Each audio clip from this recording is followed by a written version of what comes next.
kurang lebih sekitar 29% itu melalui electronic data capture dan automatic telling machine, Bu. Kami bilangnya itu ya semi-semi digital lah ya, masih pakai EDC, datang dengan kartu digesek, lalu pergi ke ATM. Nah, tetapi yang 4% saja, Bu, sisanya yang masih pergi ke cabang-cabang, dan ada kurang lebih sekitar 60% itu sudah melalui digital. Jadi memang gerakannya sudah luar biasa sekali. Yang apa namanya, sorry, kalau begitu bukan 69%, Bu. 69% secara digital, baik dengan Mandiri Kopra maupun Mandiri Lipin. Lalu ada tadi hampir 27% yang menggunakan elektronik, dalam artian adalah EDC dan ATM. Sisanya 4% saja yang pergi ke cabang-cabang kita. Jadi itulah revolusi yang terjadi pada 2 tahun terakhir, Bu, menggeser sebagian besar dari layanan, dari datang ke cabang, sekarang perginya adalah hanya melalui digital. Tugas mortis vivitas mea, lassadakan selalu, Ridar badan buli. Nama saya Bambang Sadono di kanal Inspirasi untuk Bangsa. Ini juga pertama kali lulus IPB sebenarnya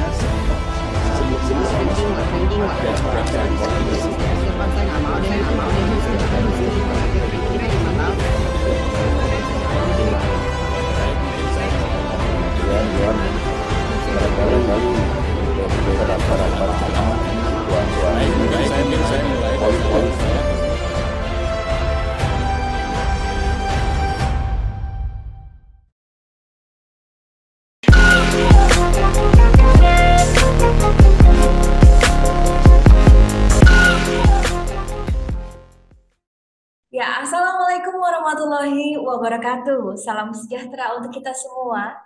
Om Swastiastu, Namo Buddhaya, salam kebajikan, Rahayu. Salam sehat semua khalayak dari inspirasi untuk bangsa. Di channel ini kami berusaha untuk selalu bisa menginspirasi, memotivasi, dan syukur-syukur bisa menjadi solusi untuk Anda. Ya, masih di episode 59 tahun Institut Pertanian Bogor. Seperti biasanya kami akan menghadirkan narasumber yang juga merupakan alumni dari IPB yang luar biasa. Nah, kali ini kita akan menghadirkan narasumber yang gak kalah kerennya. Saya kasih clue sedikit ya, ini berhubungan dengan finance. Oke, saya akan memberikan sedikit CV dari banyak sekali ya track record beliau ini. Kelahiran Desember 1965. Wah, ini ulang tahun ya Pak, jangan-jangan. Wah, selamat ulang tahun Bapak. Ya, beliau bernama Panji Irawan. Wah, sudah tidak asing lagi ya untuk kita ya.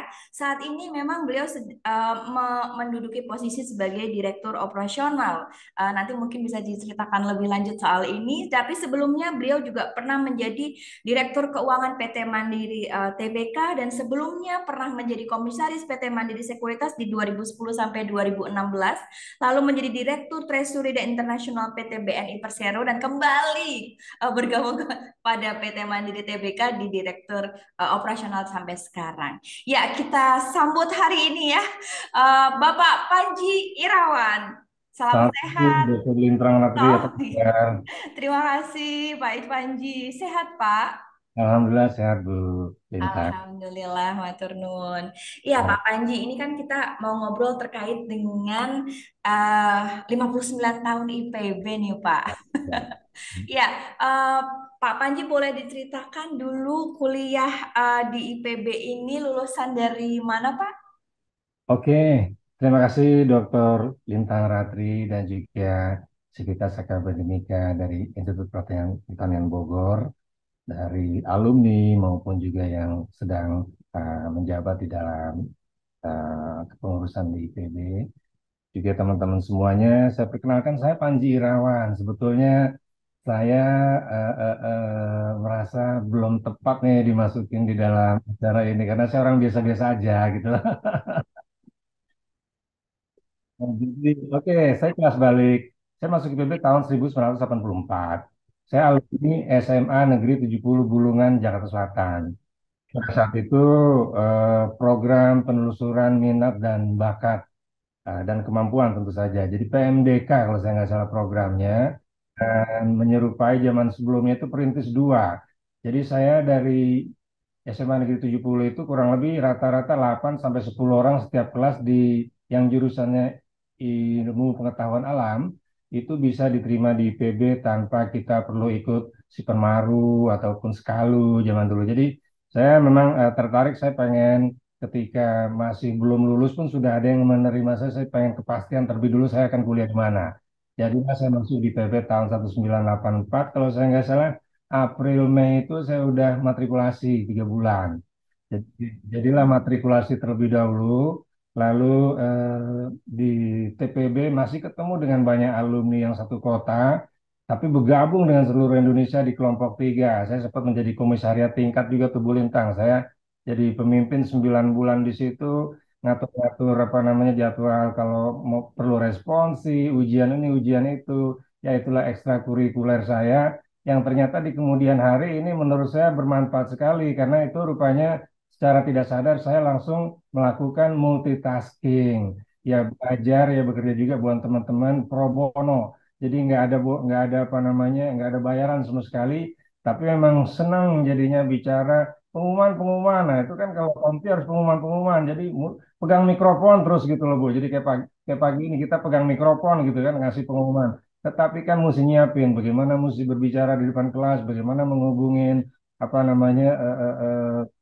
administrasi di apa namanya TPB, tingkat persiapan bersama ke dosen segala macam, mematchingkan jadwal, betul-betul time consuming dan kadang-kadang ketemu juga vokalis-vokalis di kelompok kita kan. Nah, ini yang membuat saya akhirnya, oh rupanya itulah yang membuat saya terbiasa dengan multitasking. Saya di tingkat berikutnya ngambil sosek, Bu. Sekarang jadi di apa namanya di belah dua ya kalau nggak salah ya, FS, FEB kalau saya nggak salah ya.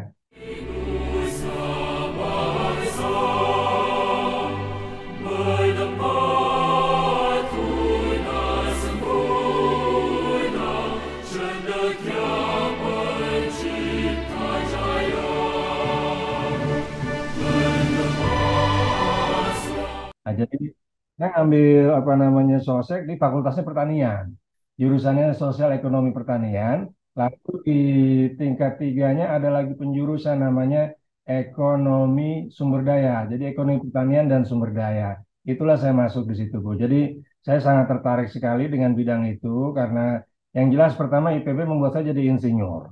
Lalu yang kedua lah kok tahu mengenai pertanian.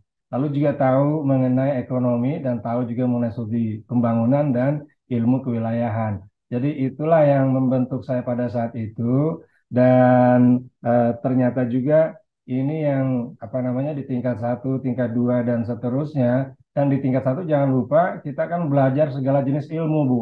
Jadi spektrum menjadi luas. Jadi tahu mengenai matematik, lalu juga itu kan dasar banget. Lalu ilmu pengetahuan alam dalam hal ini fisika dan biologi, bahasa Inggris, semua ilmu-ilmu dasar kita telan dan kunyah serta cerna di tingkat 1. Nah ini ternyata nanti begitu lulus bisa membuat kita mendaftar di mana-mana di dalam kita punya apa namanya daftar kalian, daftar ilmu yang kita miliki itu tertera ada di situ Bu. Tahu matematik, lalu tahu fisika, tahu kimia, tahu biologi. Nah, ini punya nilai jual. Itu yang saya rasakan ketika saya lulus. Jadi dasarnya seperti itu Bu. Memang di IPB itu satu lagi yang menurut saya juga menjadi basic kita dalam akhirnya bekerja. Ketika kita diberikan begitu banyak penugasan, maka sebagai anak SMA yang baru lulus, lalu ketemu praktikum segala macam, itu dituntut untuk beradaptasi. Nah, inilah juga akhirnya yang membuat agility dari anak-anak IPB menurut saya. Mungkin itu Bu sebagai pembukaan. Mantap ya, ini memang udah sah jadi counting ya. Karena penjelasannya sangat runtut sekali. Bapak menarik ya, pada waktu itu Bapak memilih ya yang penting saya punya kepastian, nggak perlu ujian, saya ada di IPB gitu. Ya, ya. Tapi ketika memilih IPB sendiri, apakah Bapak juga sudah mempelajari, oh ini nih kira-kira nih yang kira-kira pas sama saya gitu? Benar Bu, saya ada riset sedikit. Yang jelas saya terpengaruh dengan presiden kita kan insinyur Bu ya, Insinyur Soekarno. Jadi saya kepengen jadi insinyur. Jadi kan ditanya mau jadi apa, ya saya pengen wah gelar itu bagus sekali ya insinyur, itu engineer gitu kan Bu ya. Jadi saya terpesona dengan apa namanya gelar insinyur yang dimiliki presiden kita itu. Jadi saya pikir saya juga mau jadi insinyur. Insinyur apa aja ya saya pikir insinyur apa juga bagus. Ya walaupun awal-awalnya terus terang saya kepengennya yang berbau-bau teknik yang apa namanya Bu sipil ya yang terkait dengan konstruksi bangunan segala macam saya sangat tertarik mengenai itu. Tapi terus saya pikir nggak apa-apa ini IPB juga insinyur dan lalu saya melihat tetangga saya lalu juga senior-senior kakak saya ada juga yang insinyur tapi kok ada yang bisa masuk ke perusahaan ternyata dia ngambil sosek. Jadi saya udah dengar ada insinyur tapi jurusannya sosek Bu. Ya itu agak hybrid. Ya saya senang yang hybrid ini Bu. Ya insinyurnya dapat, sosialnya dapat, ekonominya dapat, pertaniannya dapat. Ya menurut saya ini bisa 3 in 1 atau 5 in 1. Jadi memang saya udah tahu. Ya memang ini akan berada di dalam apa namanya universe-nya agriculture, tetapi ternyata di dalam universe itu banyak sekali pilihan. Bahkan kalau mau teknik beneran kan bisa masuk Pateta, bener nggak Bu? Mekanisasi pertanian, teknik industri, segalanya terbuka gitu loh. Jadi itulah saya bilang, oh ya ternyata ini teknologi juga kental gitu ya. Udah nggak salah deh saya masuk situ. Dan memang asik gitu. Tugas Martis Infinitas, laksanakan selalu di darmanan budi. Asik ya Pak. Ini Ya, memang sudah sangat strategis dari awal ya Pak. memang saya udah pikirin masak-masak. Betul sekali. Memang sudah karakternya sangat strategis dan Ya, sudah meriset ya. Bapak lebih lanjut lagi. Nah ini kan kemudian di pekerjaan akhirnya bukan engineeringnya ya, ya, tapi ya. lebih ke arah ekonominya. Nah itu apa yang pada waktu itu seorang Panji muda gitu misalnya sesudah lulus, wah kayaknya jalurnya ini aja deh gitu. Apa Ya. yang terjadi pada saat itu Pak? Jadi memang kadang-kadang miracle happen, Bu. Saya sejujurnya ketika saya lulus tahun 89 itu berketepatan dengan bapak saya pensiun. Dan saya nggak enak hati. Kalau saya diongkosin terus sama bapak saya, maka masa saya S1 nggak punya pekerjaan, begitu kan? Dan saya kepengen saya dilantik, sorry, di wisuda 24 Juni 1989. Itu zamannya masih Pak Sitanala Arsyad. Jadi saya di wisuda di situ, saya pokoknya prinsip begitu sudah pegang ijazah dan sebelum pegang ijazah kan sudah punya transkrip tuh. Itu udah saya lontarkan kemana-mana lamaran saya. Nah, jadi saya belum pegang ijazah sudah apa namanya wawancara sana sini karena emang saya berpikir pokoknya begitu saya sudah dinyatakan lulus wisuda kan tinggal formality lalu pegang ijazah itu saya sudah harus bekerja. Nah, itulah dia 24 Juni kita di wisuda, tanggal 15 Juli saya bekerja di pekerjaan saya yang pertama itu di sektor real, Bu. Nike Representative Office sebagai Quality Controller. Nah, tadi saya katakan, Bu, bahwasanya ternyata ilmu fisika, ilmu kimia, ilmu matematika, dan ilmu manajemen kebetulan kita dapat waktu itu karena di Sosek itu bermanfaat sekali untuk apa namanya kita terjun di dunia pekerjaan. Karena mereka melihat kalau dari sisi agriculture-nya itu saya quality control di sepatu Nike loh Bu. Dan itu sepatu Nike saat itu baru orang memindahkan pabriknya dari Korea ke Indonesia. Dan itu pabriknya di Tangerang. Banyak sekali waktu itu industri-industri yang padat karya dipindahin oleh Korea ke Indonesia karena memang mereka moving on ke industri yang lebih padat modal. Nah, di situ saya masuk dan di situ saya melihat dan sampai sekarang saya masih berbangga hati, saya selalu mention saya pernah kerja di situ. Karena sekarang ini sepatu Nike masih merajai di mana-mana. Lawannya kan ada merek-merek lain, boleh ada Adidas, boleh ada yang lain, tapi semua orang kalau yang namanya Nike, Nike Shoes, itu saya sempat tahun di situ. Dan itulah perkenalan ketika saya masuk, maka itu pabrik juga baru didirikan. Miliknya Pak Murdayapo sama Bu Hartati. Hardaya Anika Sus Industri pada saat itu, Bu. Jadi itu perkenalan saya kepada dunia kerja yang pertama. Lalu saya lihat bahwasanya saya juga asik di situ dan sepatu Nike menurut saya adalah sepatu yang bagus dan bergengsi. Ada lagi yang namanya Nike Air, di mana kalau kita pakai empuk sekali gitu ya. Dan itu memang strategi saya juga sebelum nantinya saya mau masuk ke finance, saya pernah di sektor real. Jadi misalnya nanti memang sasaran akhirnya itu saya sudah dengar orang tua saya menginginkan saya kerjanya di bank. Tetapi saya pikir kalau bank itu kan tahunya kita ngasih kredit Bu ya. Nah kalau saya misalnya nanti saya jadi orang kredit, jadi analis, saya nggak pernah tahu yang namanya pabrik. dan bagaimana sehari-harinya pabrik itu dikelola, saya nggak ada bayangan. Kan saya bukan anak teknologi pertanian, saya bukan MP, saya juga bukan apa namanya teknologi industri. Jadi saya bercimpung dulu lah 2 tahun di situ. Nah dari situ rupanya 2 tahun di pabrik ini Bapak saya kurang nyaman karena merasa ini apakah white collar atau blue collar? Kayaknya blue collar kan begitu kan. Akhirnya jadilah saya lanjutin lagi lamaran-lamaran yang ke sektor real, sektor apa namanya bank. Disitulah saya diterima di Bank Eksim waktu itu Bu. Dan dari situ sampai sekarang di program dealer sampai sekarang jadi once a dealer always a dealer. Khususnya dunia treasury.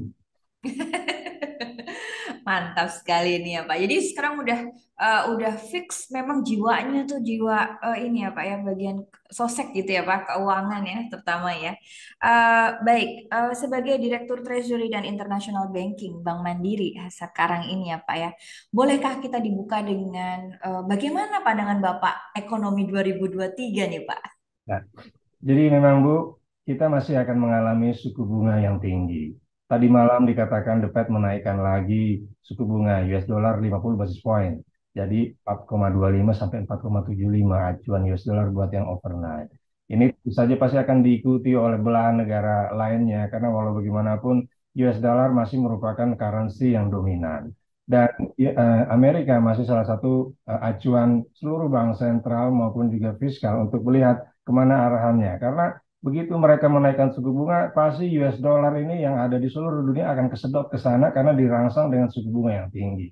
Ini masih akan membuat apa namanya pelaku-pelaku ekonomi akan melihat bahwasanya untuk melakukan investasi bisa mendapatkan bunga yang tinggi, tapi kalau melakukan pendanaan juga akan berbiaya tinggi. Di lain sisi ini cerminan juga kemungkinan besar inflasi masih menjadi ancaman di mana-mana. Pak Gubernur BI mengatakan reflasi, resesi, dan inflasi.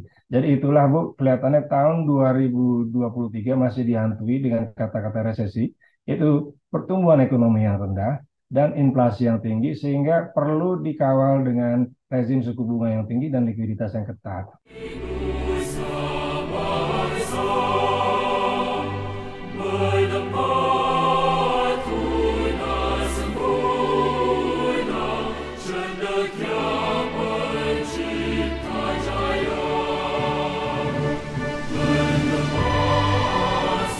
Nah, ini saya rasa menjadi atmosfer yang akan dimasuki oleh seluruh pelaku bisnis. Walaupun kita menduga, saya juga tadinya melihat kemungkinan besar peak puncak dari suku bunga tinggi itu feeling saya di tahun ini karena udah dinaikin ke 425, 475 mau seberapa tinggi lagi itu suku bunga US dollar. Kalau kita lihat historinya, tarik mundur 24 tahun, 40 tahun yang lalu Bu, baru pernah ada suku bunga dolar yang 6% seperti ini.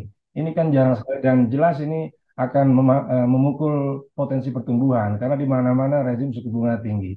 Tapi balik lagi kita lihat, di balik ini semua pasti masih tetap ada opportunity. Itulah yang dilakukan Bank Mandiri.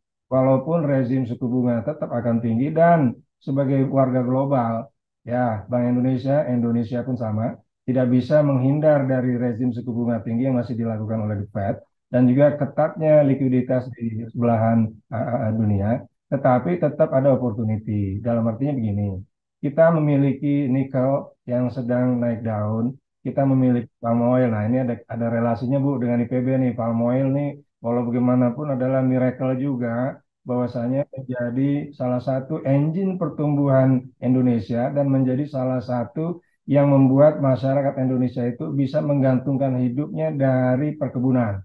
Ada buruh petik, ada lagi yang memang pekebun rakyat, ada lagi yang pekebun menengah maupun yang sudah pekebun besar bahkan sudah industri. Karena bisa turunannya banyak sekali sampai kepada B10, B20, B30, B40, bahkan menuju ke B50 dan B100 yang menjadi bagian dari biodiesel ya Bu ya.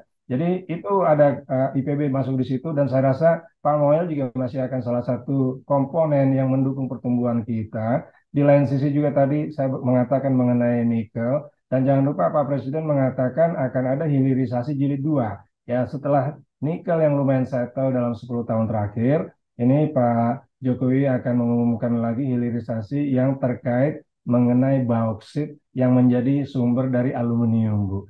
Lalu setelah itu juga nanti timah dihilirisasi, artinya apa? kita tidak hanya mengekspor pasir bauksit dan pasir timah, tetapi sudah kita kelola melalui smelter gitu loh, Bu. Dimurnikan lalu diolah menjadi lempeng-lempeng besi maupun juga kawat. Nah, ini yang Bank Mandiri melihat selalu ada potensi di sini, walaupun agak gloomy. Balik lagi soal gloomy tadi, yaitu resesi dan inflasi, dihantam dengan suku bunga tinggi dan likuiditas yang sangat dikendalikan. Sebelumnya adalah quantitative easing, sekarang apakah ini taper tantrum atau tanpa taper tantrum, tapi yang jelas sudah kesedot balik duitnya ke Uncle Sam punya negara. Dan yang kita lihat di sini adalah lalu bagaimana kita di Indonesia ini bisa bertumbuh. Tadi kebetulan kita ada komoditas, Bu. Ya, ada tadi nikel membuat pertumbuhan di Sulawesi sama di Maluku Utara tuh saya dengar ada yang sampai 27% growth-nya di dalam satu region gitu loh, Bu. Dan di satu area. Ini adalah salah satu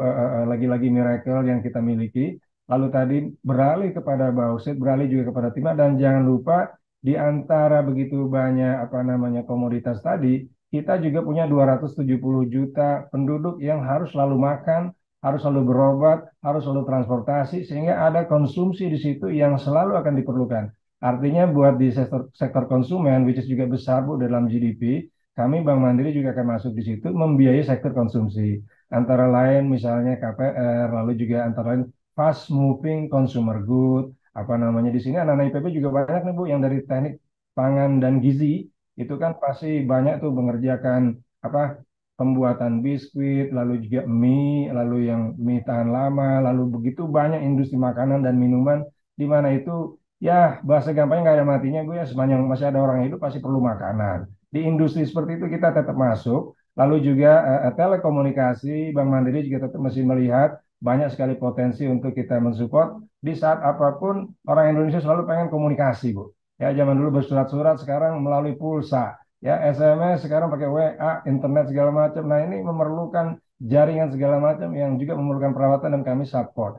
Lalu selain daripada itu juga kita beralih kepada ekonomi yang green, Bu, sama sustainability. Banyak sekali proyek-proyek yang memang diperlukan karena apa? Sebagian dari pembangkit listrik yang tenaga uapnya menggunakan batu bara, ini mestinya mesti dikonvert tahun 2030, 2050 dan 2060 itu kan sudah ada. Kita punya arah dari apa namanya dekarbonisasi, itu benchmarknya, dan sudah ada sebagian besar dari perencanaan di swasta mengatakan mereka akan beralih sebagian dari mesin-mesin generator-generator yang menggunakan batu bara dan akan jatuh tempo nggak akan di-rolling.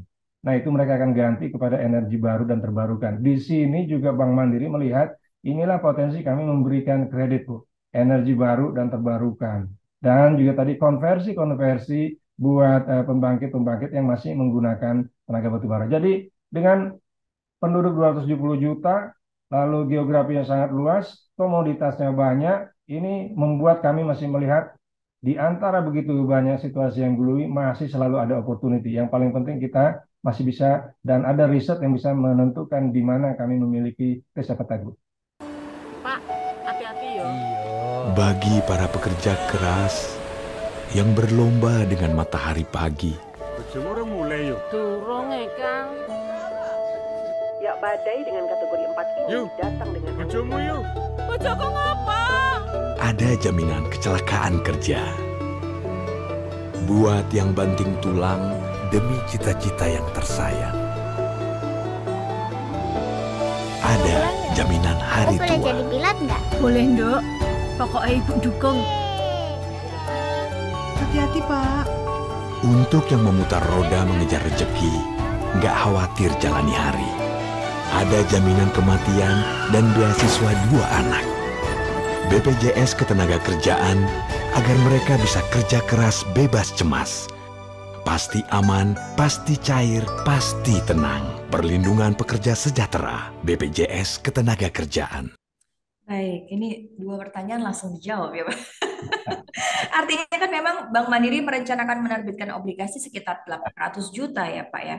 800 juta dolar atau sekitar 12,4 triliun di 2023. Tadi kalau bisa di-highlight berarti proyek-proyek terkait dengan konsumsi, telekomunikasi dan juga green commodity tadi ya, Pak ya. Green komoditi tadi itu yang kira-kira diprioritaskan untuk dibiayai gitu Pak ya. Betul, Jadi kalau betul, Bu. masyarakat bergerak di bidang itu, alhamdulillah Bank Mandiri masih support gitu kan ya Pak ya. Jadi appetite di situ besar sekali, Bu.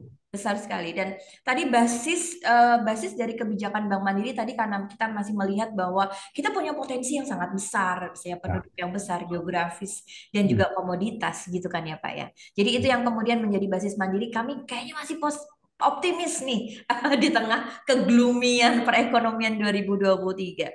Baik, terima kasih Bapak. Selanjutnya kami ingin tahu nih Pak, Bank Mandiri ini kan punya teknologi digital yang baru ya Pak ya, memperkenalkan Mandiri Smart Account atau Ya. MSA melalui aplikasi Kopra untuk memfasilitasi nasabah di segmen wholesale banking, institusi dan korporasi. Bolehkah dibagikan informasinya?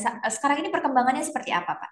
Ya, jadi pertumbuhan transaksi yang disalurkan melalui Mandiri Smart Account yang sudah kami taruh di dalam aplikasi kami Mandiri Kopra itu bagus sekali. Dari sisi jumlah usernya, Bu, pada bulan November 2022 itu sudah 246 institusi.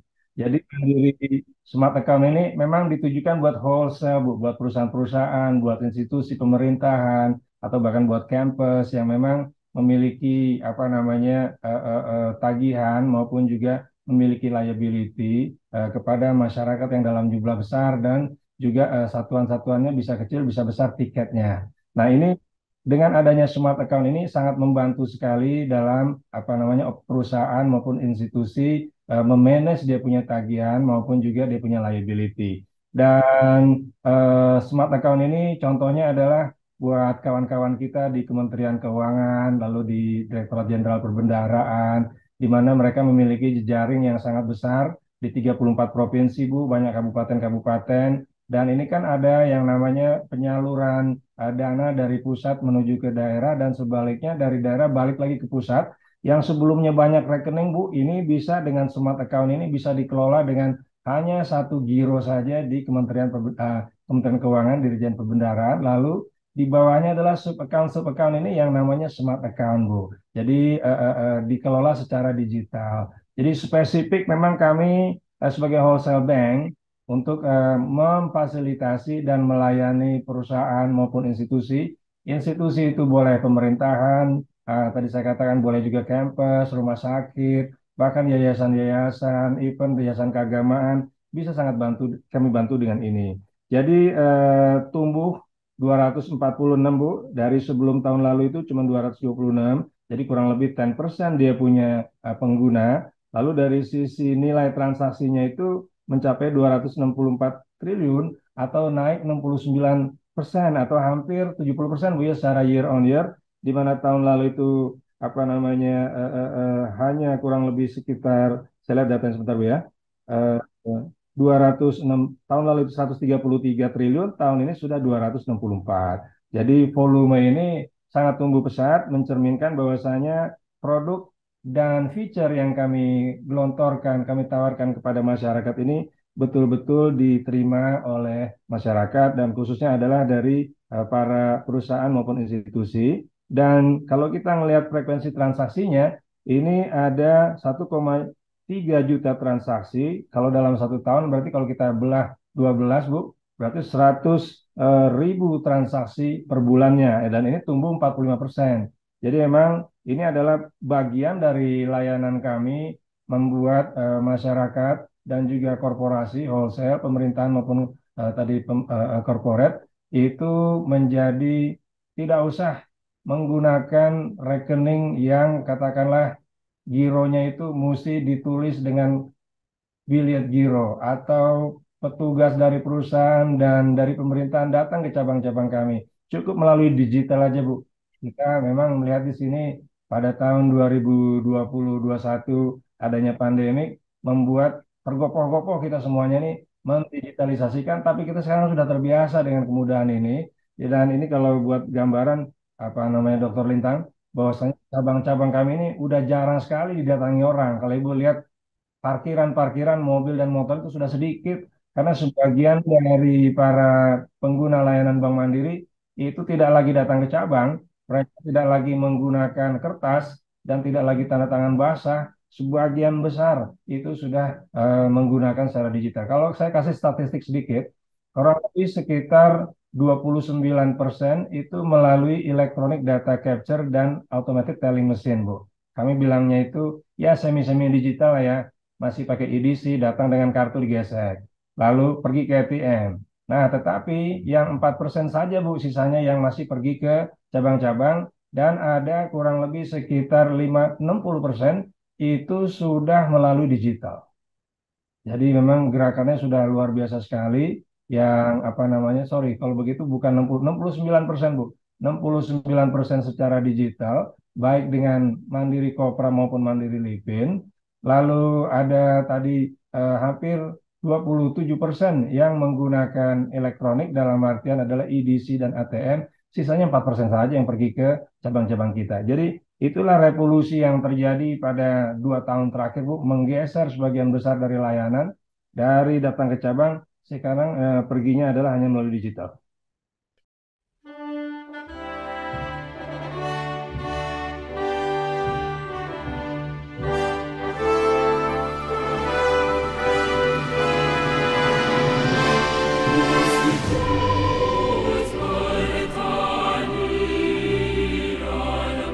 Baik, ini masih terkait layanan ya Bapak ya. Ya. Saat ini Bank Mandiri kan sudah memiliki 7 kantor cabang di luar negeri. Ada Ya. di Singapura, Hong Kong, Ya. Cayman Islands, Shanghai, Dili, London, dan Malaysia. Nah, bagaimana perkembangan pelayanan di luar negeri saat ini, Pak? Oke, produk terbaru dan layanan yang kami berikan adalah tadi saya katakan Mandiri di retail memiliki yang namanya Mandiri Livin. Jadi kalau Bu Lintang sama teman-teman semuanya memiliki tabungan Mandiri, maka langsung eligible atau memiliki hak untuk dapat layanan Mandiri Livin. Kalau Bapak dan Ibu membuka rekening giro, eligible yang namanya Mandiri Kopra. Nah, jadi untuk yang Mandiri Livin ini, Bu, kami sudah melakukan program yang namanya Living Around the World. Artinya, kalau Ibu pergi ke luar negeri dan misalnya kuliah 2 tahun di sana, awalnya pakai apa namanya provider telco dari Indonesia, SIM cardnya Indonesia, tahu-tahu di sana, udahlah, mungkin mau punya 2 gitu, yang satunya pakai SIM card di sana dan pakai nomor di sana. Nomor di sana itu boleh, Ibu bisa menggunakan nomor di sana, provider telco di sana, itu boleh dan bisa mengakses Mandiri Livin kami. Yang perlu dilakukan adalah Ibu memberikan berapa sih nomor induk kependudukan kita, NIK kita, dan memiliki KTP elektronik.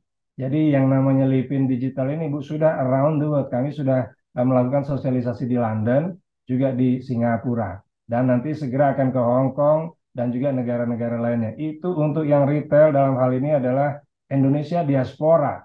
Sebagian juga untuk pekerja migran Indonesia. Kita lihat dua jenis Indonesia diaspora, Bu, ya. Ada yang memang bekerja, ada yang belajar. Tapi ada juga yang memang dapat jodoh orang sana, sehingga memang tinggal di sana. Jadi tiga-tiganya kita ladenin, Bu. Nah, khusus tadi buat yang apa namanya corporate, kami juga sudah memberikan layanan digital yang tadi saya katakan, ada Mandiri Smart Account, Mandiri Cash Management. Itu untuk di Singapura sudah kami penetrasi, sudah kami berikan layanan kepada debitur-debitur kami maupun klien-klien Bank Mandiri yang ada di Singapura. Jadi namanya Kopra Cash Management.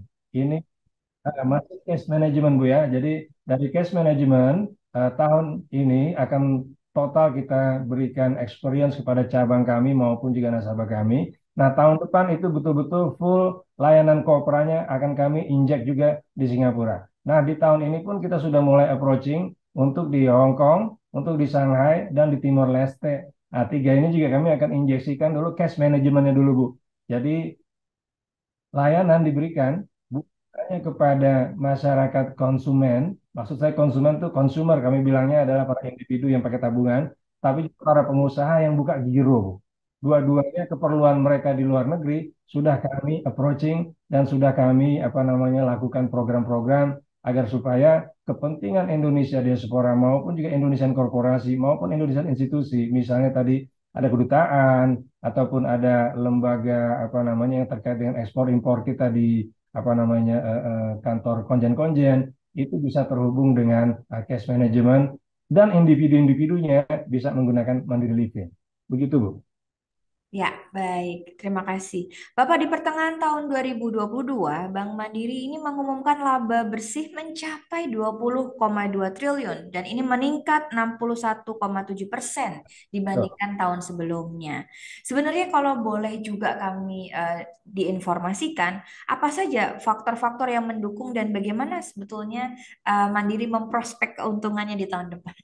Oke. Jadi memang selain kami tadi akan coba menjawab bagaimana melakukan forecasting di tahun depan, tapi di tahun ini lesson learn yang kami dapat catat, Bu, bahwasanya yang pertama adalah bank harus selalu menjaga kemampuan untuk bertumbuh.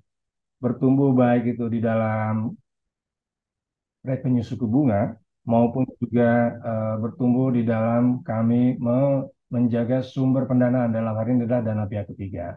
Jadi di dalam bertumbuh di dalam revenue suku bunga, bank pasti produksinya adalah jasa, dan dari jasa itu bank diberikan suku bunga, baik itu dalam bentuk suku bunga kredit maupun juga suku bunga atas investasi kami, katakanlah di surat berharga. Nah, ini yang kami selalu tumbuhkan, matching antara aset dengan liability, aset tumbuh dengan sehat, lalu revenue-nya juga tumbuh dengan sehat, yield of loan kami kendalikan, yield of bonds juga kami kendalikan. Dan juga tadi dari sisi bahan bakunya, raw materialnya sebelum masuk ke dalam proses produksi, itu adalah dana pihak ketiga, baik itu tabungan, giro, dan juga deposito, itu kami kendalikan. Dan juga ada pendanaan yang non-DPK, dalam hal ini adalah wholesale funding. Kesemua itu kami lakukan dengan jaga kemampuan tumbuhnya, dan tentu saja harus jeli dalam menempatkan excess liquidity yang kami miliki.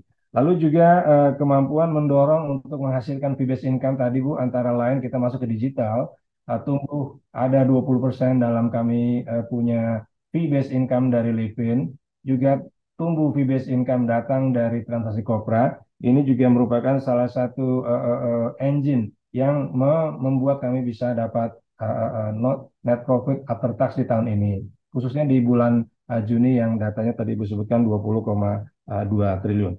Lalu bagaimana di tahun depan? Tadi di depan kita udah ngeliat prospek ekonominya.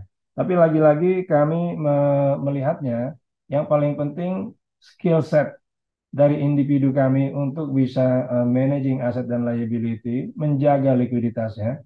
Managing aset dan liability artinya adalah kita menjaga kualitasnya, Bu.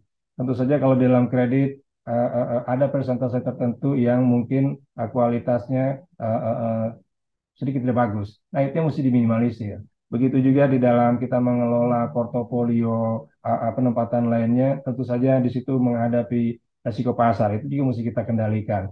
Jadi dari hal tersebut, apa namanya, kami melihat masih ada opportunity di mana Bank Mandiri tadi dari sisi segmen-segmen, tidak semuanya gloomy di dalam setiap tahun.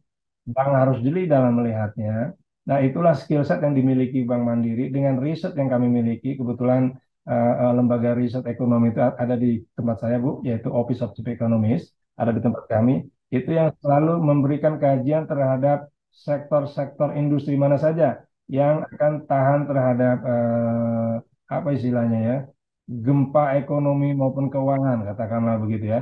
Lalu di region-region mana saja yang memang masih akan bertumbuh karena tadi kaitannya dengan komoditas. Contoh di Indonesia Timur, di Sulawesi, di Maluku, di mana ditemukan begitu banyak kandungan-kandungan nikel. Nah, kita belum mengelola yang bauksit, kita belum mengelola yang timah, Bu. Itu juga salah satu engine di mana kami bisa tumbuh. Lalu berikutnya lagi kemampuan untuk operasi dengan efisien dan efektif.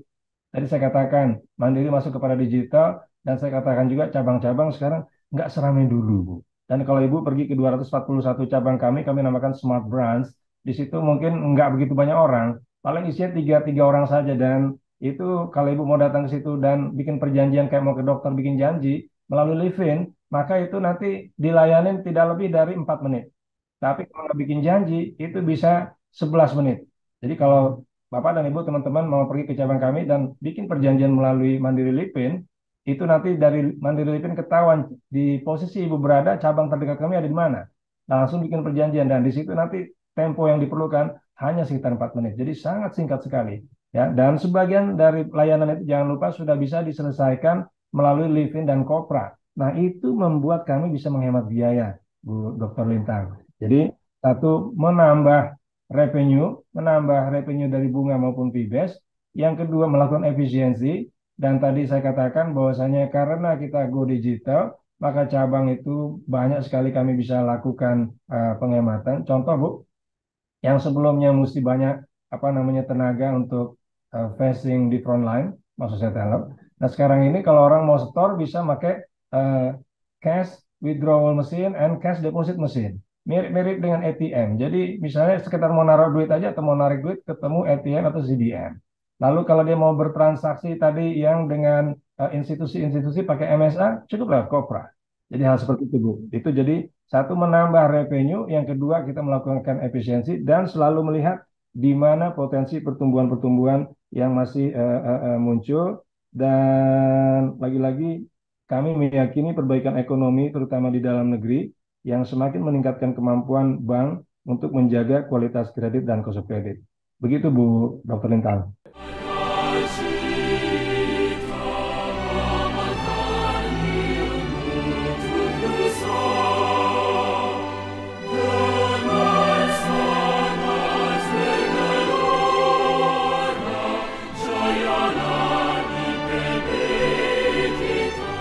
Tadi menarik ada kalimat tentang riset yang menyatakan sektor-sektor tertentu ini masih bisa bertahan atas gempa. Itu sektor apa saja? Apa tadi yang sudah disebutkan tadi, Pak Pak Panji? Ya, contoh Bu, kalau orang Indonesia selalu di saat apapun ingin berkomunikasi dengan teman-temannya, dengan keluarga, hai, how are you, apa kabar? Oleh karena telco, Bu. Telco menurut saya matinya. Kita udah buktikan dari sejak tahun 97-98 di saat lagi economic Asian crisis, itu yang booming malah telco. Karena di saat krisis seperti itu orang selalu communicating, di mana keluarga itu bagaimana kondisinya. Dan jangan lupa orang Indonesia begitu ada gadget yang baru aja udah antri kemana-mana. Orang luar negeri sampai butut dia punya HP dipakai, Bu, sampai mungkin nggak berfungsi, tapi orang kita ada model sedikit baru pasti langsung antri berduyun-duyun. Artinya apa ya, di satu sisi memang ada kemampuan konsumsinya, tapi di lain sisi emang ini sangat istilahnya dynamic sekali kondisi di sektor konsumsi ini. Jadi tadi dari fast moving konsumsi juga nomor duanya, Bu. Lalu kita juga melihat walau bagaimanapun palm oil dan juga ya saya boleh katakan pengelola ada sektor coal juga, walaupun kami nggak pro banget kepada coal dan orangnya kalau dilihat dari green sama sustainability masih orang against dengan itu. Tetapi kan kita sudah memiliki jadwal secara Indonesia 2030, 2040, 50 dan 60, disitulah kita akan decarbonize.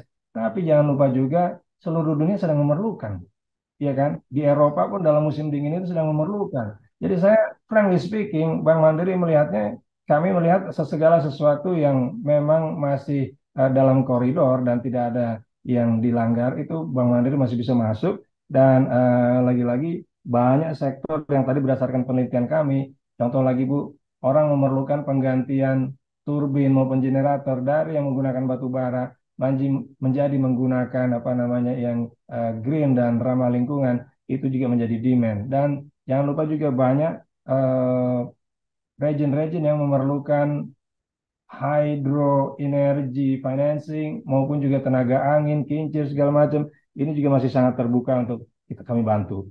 Baik, terima kasih. Bapak, tadi kan sudah dikatakan bagaimana kinerjanya Bank Mandiri, tapi kan kita masih tetap lihat ada potensi gloomy-nya itu. Bolehkah kami juga diyakinkan apa antisipasi Bank Mandiri nih, in case getting worse gitu misalnya? Ya, Mandiri tadi seperti saya katakan, kami memiliki komponen yang menangani manajemen risiko, juga komponen yang melakukan riset. Jadi antisipasi kami dan juga saya rasa antisipasi perbankan di tahun 2023 adalah yang pertama potensi tumbuhnya pertumbuhan atau bahkan resesi secara global. Lalu yang kedua potensi kenaikan inflasi yang terus berlanjut hingga semester 1 tahun 2023. Kita berharap semuanya sudah tuntas di tahun ini, tapi mungkin masih ada sisa-sisanya. Oke lah, jadi di tahun 2023, which is kurang lebih 2 minggu yang akan datang, masih akan ada peak-nya, Bu. kita nggak pernah tahu itu. Harapannya sih nggak ada peak. Kalau nggak ada peak berarti suku bunga sudah akan bisa minimal flat, jangan naik lagi gitu loh Bu ya, sehingga daya beli bisa bagus. Tetapi katakanlah masih ada peak, kami melihat mungkin peaknya ini, puncaknya itu terjadi, semoga tuntas semuanya di semester 1 gitu loh Bu. Lalu yang ketiga, kenaikan suku bunga acuan global tadi setelah kita bahas, dan pasti rupiah akan menyesuaikan. Otherwise then dikatakan kita terlambat, kan begitu ya, dari sisi global player pasti akan menerjemahkan seperti itu. Jadi kenaikan suku bunga acuan global dan domestik kemungkinan masih akan terjadi di tahun 2023. Tadi di depan sudah kita bahas. Nah, dengan berbagai tantangan itu, perbankan perlu antisipasi. Yang pertama, menjaga kesehatan bank. Dalam hal ini adalah kualitas kredit perlu dijaga, Bu. Dan juga kualitas penempatan lainnya. Lalu juga menjaga likuiditas. Ini di mana-mana orang bilang kalau dalam situasi yang semi-semi krisis, maka cash bagian dari likuiditas, uang tunai itu adalah raja. Cash is the. Jadi itu kita perlu menjaga likuiditas bank agar selalu dapat mengantisipasi kemungkinan terburuk dan selalu dapat memanfaatkan peluang yang ada. Jadi istilahnya hope for the best, prepare for the worst, kan begitu Bu ya. Itu selalu yang kami lakukan dalam hal mengelola bank.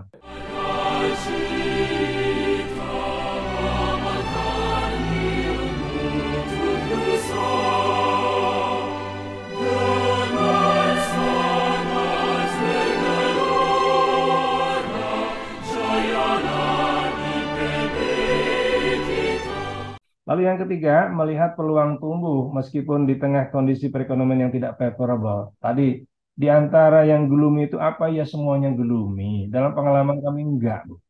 Itulah kemampuan penelitian, kemampuan riset, dan menarik kesimpulan dan memaparkannya kepada jajaran. Lalu kita memang, kita masih ada resiko di situ. Uncertainty-nya tetap ada. Tetapi bukankah uncertainty itu yang selalu certain?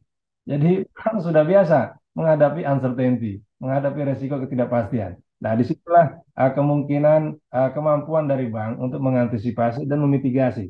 Jadi kombinasi dari itu, Bu. Peluang tumbuh dapat dilihat dengan melakukan kajian terhadap sektor-sektor ekonomi yang ada.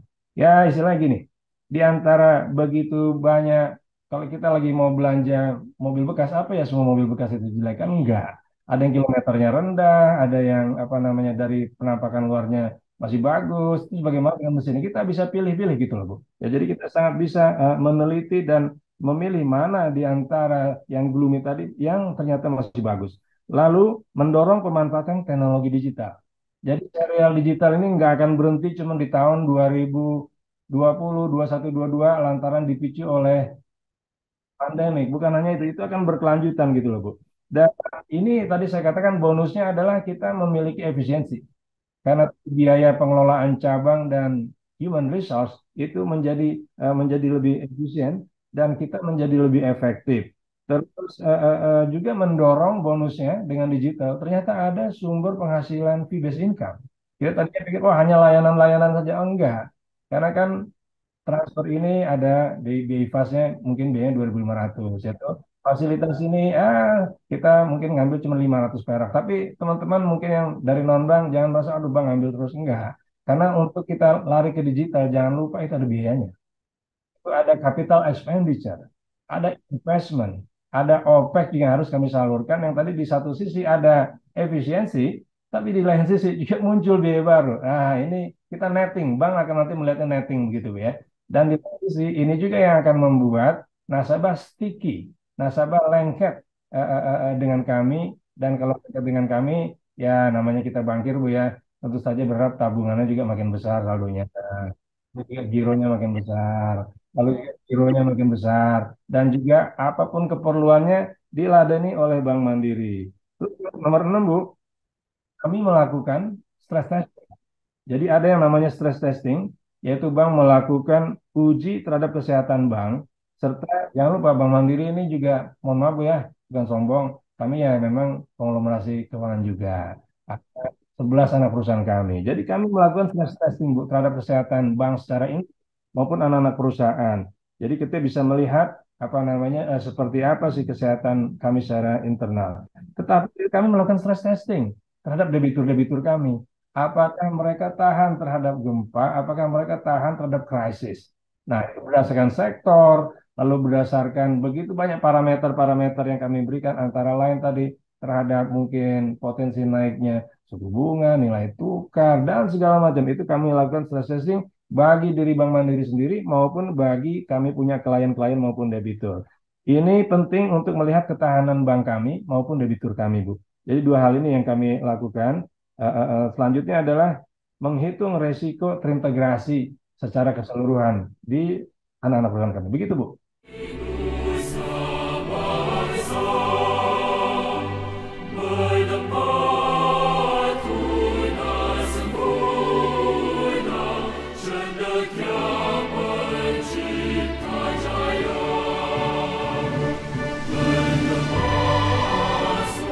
Baik, wah ini kami jadi tentrem ya Pak ya.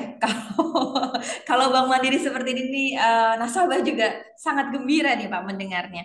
Nah, kalau tadi saya melihat bagaimana Bapak mengelola Bank Mandiri gitu. Sebenarnya kalau balik lagi ke IPB-nya nih Pak, sebenarnya apa saja ketika menjadi mahasiswa yang kita harus persiapkan untuk bisa menjadi Bapak yang sekarang gitu. Kan nggak mungkin cuma kuliah aja ya Pak ya. Kira-kira apa saja nih yang harus kita persiapkan Pak?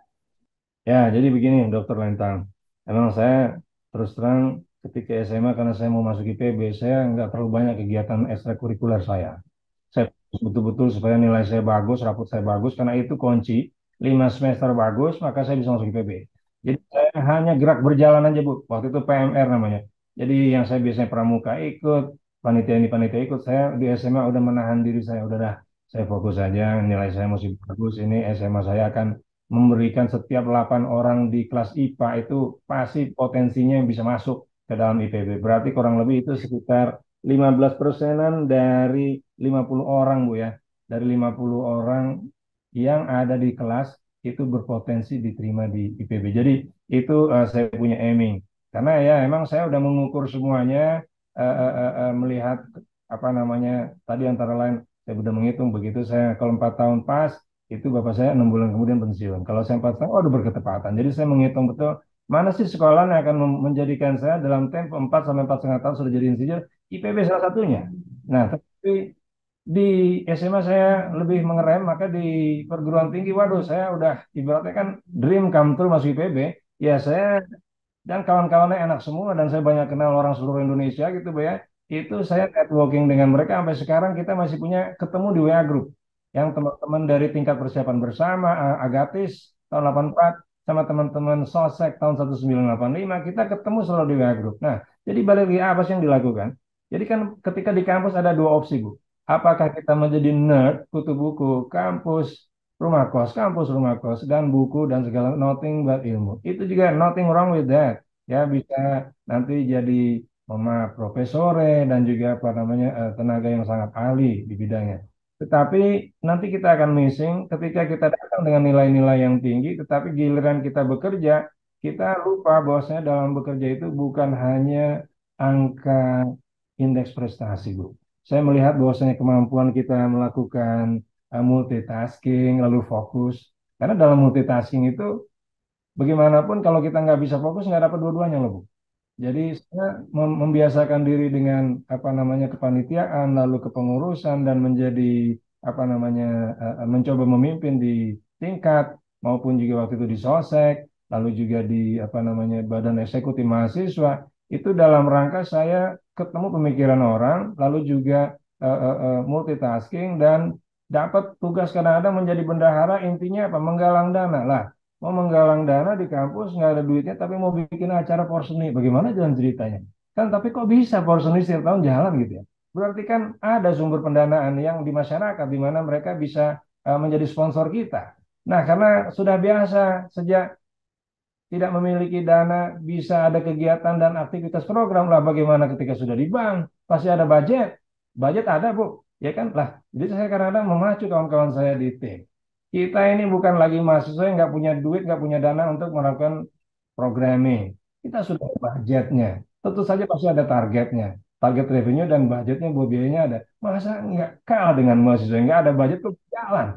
Nah, itu menurut saya yang membuat kita menjadi maju. Terus jangan lupa juga menjalankan tugas-tugas sebaik mungkin dari IPB. Karena saya merasa Bu ya, salah satu yang membuat saya gampang dalam problem solving itu adalah karena ketika kita membuat skripsi dan ketika kita praktikum, itu kan jelas jalan berpikirnya.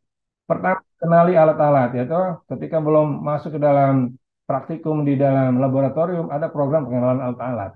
Begitu juga di dunia kerja. Saya bilang, sebelum tenaga kerja baru ini masuk dan bekerja di dalam bank, kenali dulu alat-alatnya, kenali dulu lingkungannya. Itu masuk di otak saya. Lalu juga bagaimana kita membuat suatu kajian, bagaimana kita membuat suatu report. Kalau di IPB kan jelas sekali, apa latar belakangnya?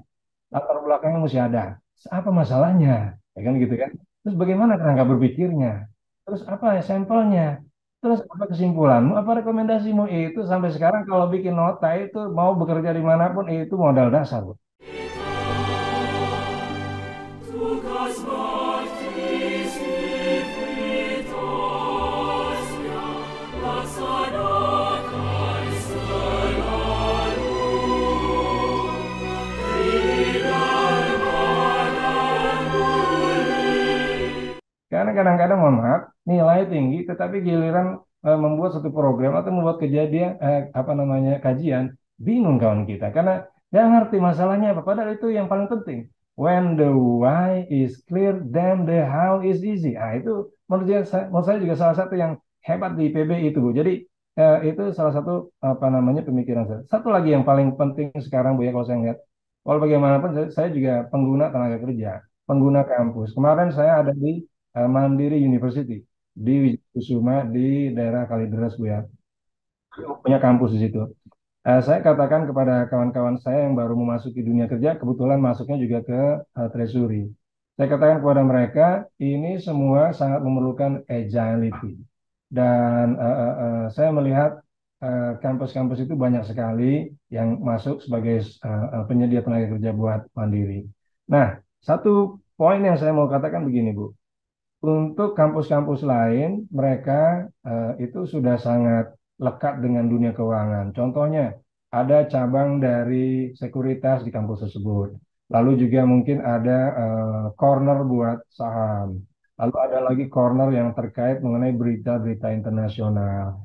Ini menurut saya dari awal, khususnya mungkin nggak semuanya bisa diterapin, tapi Fakultas Ekonomi dan juga apa namanya yang ada di IPB maupun sekolah bisnis, saya rasa bisa ditempelkan dengan seperti ini sehingga nanti alumni-alumninya sudah sangat dekat dengan dunia finance. Kebetulan saya nyemplung 32 tahun di finance, mau nggak mau, yang tadi Nike kan cuma 2 tahun, tapi 32 tahunnya kan lebih banyak di finance. Jadi saran saya, kalau tadi Bu, dan masa depannya cerah sekali untuk finance ini, saya juga congratulate, IPB juga sudah buka fakultas kedokteran, tapi di dunia finance di mana saya berada, saya merasa masih banyak yang bisa dilakukan, dalam artian tadi misalnya mengundang sekuritas-sekuritas untuk misalnya bikin corner di IPB. Walaupun sekarang mungkin corner itu menjadi nggak relevan karena sebagian sudah bisa trading melalui gadget, lagi-lagi gara-gara digital. Tetapi buat apa istilahnya showcase, Bu, dan membuat memancing minat anak-anak IPB yang ada di apa namanya berkecimpung di bidang ekonomi dan keuangan, ada fakultasnya,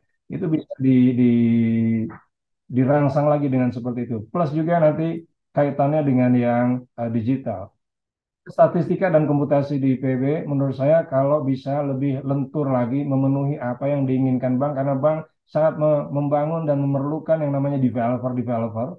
Itu bank akhirnya membangun sendiri, tetapi kalau IPB juga bisa masuk di situ dengan melihat kira-kira apa sih yang diperlukan finance, karena bukan hanya bank, finance dan fintech itu akan banyak sekali, Bu, tenaga kerja yang diperlukan, dan saya sangat berharap sebetulnya IPB pun bisa masuk di situ, plus lagi sertifikasi.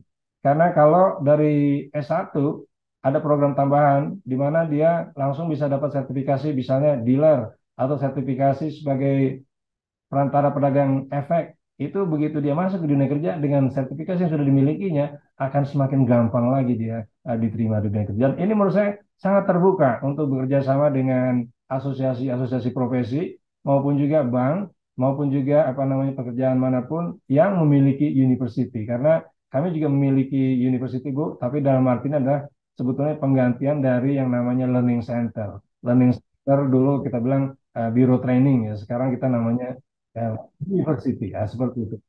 Mungkin itu. Terima kasih banyak Pak Panji Irawan atas waktunya. Ini pembelajarannya banyak sekali ya, luar biasa. Saya adalah pewawancara yang bahagia karena ilmunya hari ini banyak sekali. Baik, saya sedikit meng-highlight terkait dengan pembelajaran di kampus ini ya. Kita harus ingat bekerja itu tidak berdasarkan hanya indeks prestasi.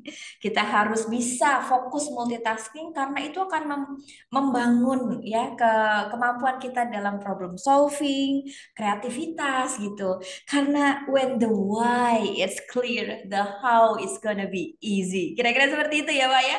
Matur nuwun atas waktunya. Terima kasih pemirsa setia Inspirasi untuk Bangsa. Kami akan selalu berusaha untuk memberikan motivasi, inspirasi, dan syukur-syukur bisa menjadi solusi. Sampai berjumpa lagi di wawancara-wawancara berikutnya, tentu saja dengan narasumber-narasumber yang luar biasa. Salam sehat semuanya, matur nuwun. Matur nuwun, salam sehat, selamat pagi. Jadikan harimu beyond dengan Brimo. Fitur lengkap untuk jalani hari. Ada top up pulsa atau paket data. Top up berisi mudah untuk pergi ke tempat kerja. Bayar praktis dengan Kris. Belanja online makin asik, tinggal klik. Mau transfer pun tak jadi masalah. What a beyond day. Brimo, mobile banking yang pas buatmu. Sama saya Bambang Satono di kanal Inspirasi untuk Bangsa. Ini juga pertama kali lulus IPB sebenarnya sebelum